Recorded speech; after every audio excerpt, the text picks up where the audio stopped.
Hi, I'm Eli, and I'm a game. So, for this week's episode of Feedback Friday, number 21, I'm covering a game called Two Slimentions. Now, in this game, it's for the Binbog Game Jam 3. I just recently participated in it. Go check out the video I did on that. And so, I went through and I found a games review because I was like, yeah, why not? And I got to this game and I recognized it because I saw some dev shots in the Discord. And so I was interested because I already kind of knew what the mechanic was. And this game's actually pretty good. So the main idea of it is that you flip between these two dimensions, but it changes your moveset. In one of them, you jump on characters, kind of like Sonic and Mario, so to kill them. And the other one, you shoot. Think Metroid. I don't. Why am I using Nintendo now? But still. So yeah, we're gonna get into it. We're gonna start with faults/suggestions and just move on from there. Yeah. So first of all, I found the puzzle design is confusing and not the greatest. I mean, in level 2, there's a bit it wants you to find the box. I can't find the box, and I couldn't. What seemed like you're supposed to do, it didn't work. It's all about pushing boxes and stuff, but I didn't know where to push it. In which, when I tried to figure out how to push it where it needs to go, I didn't know where it needed to go. Like, it's not the greatest puzzle design. A main philosophy of puzzle design is that you should be able to see everything that you need to figure out the puzzle, and the challenge is to figure out how and not where or what. And that's kind of like a big part of making good puzzles, is to be able to know where everything is. So I say work on that, definitely. Another thing is that the controls are a little weird. It expects you to use either WASD and then like JKL or arrow keys and ZXC. But the problem with that is that for one, you're using a different button to jump other than the W or the up key, which is just weird. Always, if you're doing a platformer, allow full WASD, full arrow keys, and then spacebar to jump as an extra option. I've gotten this multiple times in my feedback when I make a 2D platformer, which is immediately most of my stuff, and they're always like, why can't I use space to jump? Why can't I use arrow keys to jump? Why can't I use W to jump? So always just add that and don't do X or J. No one wants that. And to a degree, I do understand it because you've got the other buttons and you just want to make it easy around there. But for WASD, you've got Q and E, and then for arrow keys, you can always branch off of it and do something like, I don't know, B and an M or something like that. And then also, there's no music in the levels. You had this track at the title screen, and then you didn't. Like, I heard that the composer was having problems and stuff.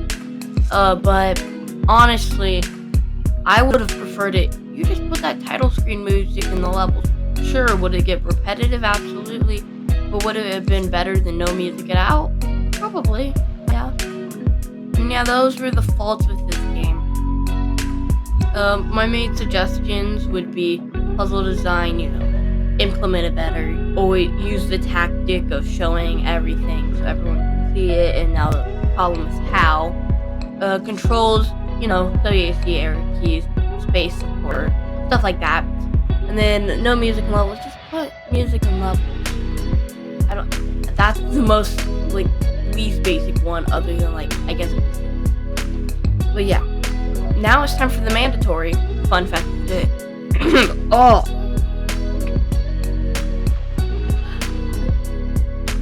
Well, this week, after that incident, we're covering friction. Woo! So, friction is basically, physics and whatnot. You go on something, and there's a force against that, which will eventually slow it to a stop. That keeps things from moving forever, because otherwise inertia would just fly us to everywhere. And yeah, so friction is basically one of the most important aspects of physics because we rely on friction every day. It's the thing holding stuff in place, it's the thing keeping my fan from falling on my head right now, and it's also the thing that's keeping me sitting in this chair without trying to slip off accidentally. But the thing with friction is that when it happens, you transfer the kinetic energy from the movement into that and it changes it into heat. That's why you can rub your hands together and it'll get warm. Granted, your hands are already actually really warm, probably almost 100 degrees, and instead it's just your skin. But that's a whole other topic. So with friction, we use it actually for a lot of things, especially when it comes to generating energy, because kinetic energy and friction, they go hand in hand. They're both kinetic forces, and of which they will generate heat and subsequently light. And so that's why when I'm going to do one more example. Say you're on a bike and you're going down the hill real fast, and then behind you there's sparks. That was because of friction, because what was happening is you were going down the hill, the friction was slowing you down, and it was creating so much heat due to that rapid progression of being slowed down and going faster. Because mind you, you're going down a hill on a bike and you're going fast to the point where it creates so much heat that heat also produces a bunch of light, and which comes in the form of sparks due to it being a rapid emanation of energy. And yeah, that was this week's fun fact today. Now let's get on to the previews. My main one is that I like the graphics. I don't know. One of my favorite Kirby games is the one on the NES. Yes. So you look at the graphics, and you look at Kirby's graphics, and they're basically the same thing except red and blue. Like, I love the graphics, and the little enemies, they remind me so much of just Kirby's like designs and stuff, and it just makes me happy. So nice graphics, dude. I don't know. People say that. And also I like the good platformer controls. Now when I say controls in this context, I don't mean the literal controls as in the keyboard. I mean like in the game. It feels good to move around. The jump feels just right, and it works. I would say I think this game would be a little better because if okay, so the blue guy, he just jumps on enemies and stuff, but he doesn't really have anything unique compared to the other guy who shoots. So what if you gave him like a double jump? You know, he has the double jump. The other one has the gun. The gun hat. But that would make it so that you actually feel intentions other than just the level changing to switch to the blue guy, more or less. Yeah. Because I felt way better using the gun guy because, you know, he can shoot stuff and not have to just jump on stuff. Like, it's because they both can jump.